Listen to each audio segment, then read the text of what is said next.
ভিডিওটাতে আমি তোমাদের সাথে শেয়ার করব ইনস্টাগ্রামে ব্র্যান্ডেড কোলাবোরেশনস কিভাবে পাওয়া যায়। তো সবার আগে আমি স্ক্রিনের এই সাইডটাতে আমার ইনস্টাগ্রাম প্রোফাইলের একটা স্ক্রিন রেকর্ডিং শেয়ার করে দিলাম।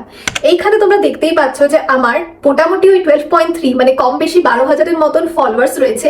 এবং এই আমার প্রোফাইলের স্টোরি হাইলাইটস গুলোতে যদি তোমরা চলে যাও, সেখানে গিয়ে দেখতে পারবে আমি কোন কোন ব্র্যান্ডের সাথে কোলাবোরেশনস করেছিলাম। তো চলো এই ভিডিওটাতে আমি তোমাদের সাথে সেটাই শেয়ার করব যে কিভাবে আমি এই ব্র্যান্ডেড কোলাবোরেশনস গুলো পেতাম। আমি কন্টেন্ট ক্রিয়েশন স্টার্ট করি ব্যাক ইন 2020-তে আমি ইন্ডিয়াতে ছিলাম, এখন 2025 আমি এখন জার্মানিতে। তো 2020-তে ইন্ডিয়াতে থাকতে আমি আমার কন্টেন্ট ক্রিয়েশনের জার্নিটা স্টার্ট করি এবং তখন আমি ফুললি ইনস্টাগ্রামে কন্টেন্ট বানাতাম।